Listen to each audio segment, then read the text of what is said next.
மீள்குடியேற்றம் அனுபவம் என்னென்றா நாங்கள் சண்டையில போனாங்கள்.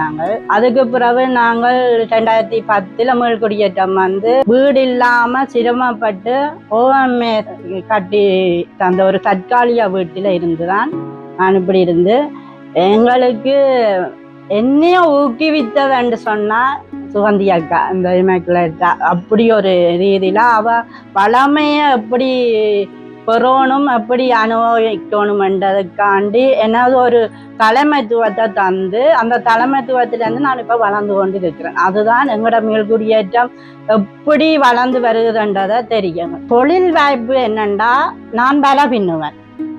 எந்த தொழில் வாய்ப்பு வலை பின்னுறது எனக்கு மனுஷன் இல்லை. 13 வருஷமா நான் மனுஷன் இல்லை.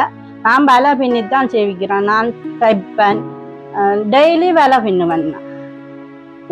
ஒரு வலை பின்னினா 1000 ரூபா வரும், 800 ரூபா வரும். அப்படி ஒரு சூழ்நிலையில நான் வேலை பின்னி தண்டினாத்தான் அவரை படிப்பிக்கலாம், எந்த ஒரு வசதியும் செய்யலாம். அப்படி ஒரு ரீதியில நான் இருக்கேன். மீள்குடியேற்றம் வரைக்கும் இது ஃபுல்லா தரமட்டமாகத்தான் இருந்தது. நாங்கள் இருக்க கூட வசதியே இல்லை, தண்ணி வசதி இல்லை, இருக்க கூட வசதி இல்லை. அப்படி ஒரு நிலைமையில தான் நாங்கள் இங்க வந்து மீள்குடியேற்றம் ஏறினாங்க. நாங்கள் வந்து இருந்ததே கோபிசாமி இல்லாத வீட்டுல தரப்பால் போட்டுத்தான் இருந்தோம். எங்கட சொந்த இடம், எங்கட சொந்த இடத்துல இருந்தா தானே நாங்கள் எதையும் எங்களால சுயமா செய்ய முடியும். அடுத்தவங்கள்ட ஊரில் இருந்து நாங்கள் எங்கட சுயம் இதெல்லாம் செய்யலாதானே.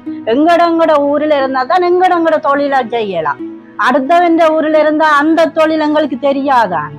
நாங்க கரையோர பகுதியில இருக்கிற நாங்கள் எங்களுக்கு கரையோர பகுதியிலன்னா எங்களுக்கு கடற்தொழில் தான் எங்களுக்கு தெரியும். அதால நாங்கள் கடற்தொழில் எங்கட கிராமத்துல தான் நாங்க வாழணும்ன்ற ஒரு சுச்சுவேஷன் இருக்கு.